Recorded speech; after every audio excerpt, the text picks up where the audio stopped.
আমাদের ৩১ দফাকে সমর্থন দিয়েছে। লড়াই সংগ্রামের মধ্য দিয়ে ৭০ বছরের আমাদের ত্যাগ নির্যাতন আগামীতে দেশের মানুষ বিপুল ভোটের ব্যবধানে বাংলাদেশের রাষ্ট্র ক্ষমতায় বিএনপিকে অধিষ্ঠিত করবে ইনশাআল্লাহ।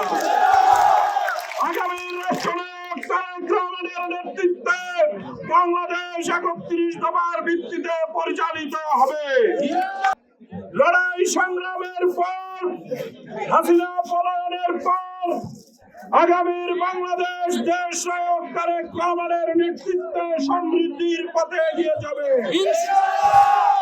আমাদের অবহেলিত দ্বীপ হাতিয়ার, আমাদের অবহেলিত দ্বীপ হাতিয়ার, হাতিয়ার সর্ববৃহৎ ইউনিয়ন জাহাজবাজার ইনশাআল্লাহ আগামীতে সমৃদ্ধ হাতিয়া বিনির্মাণের জন্য, আগামীতে সমৃদ্ধ হাতিয়া বিনির্মাণের জন্য, সমৃদ্ধ জাহাজ মেরা বিনির্মাণের জন্য আপনারা আমাদের দেশ নায়ক তারেক রহমানের হাতকে শক্তিশালী করতে হবে।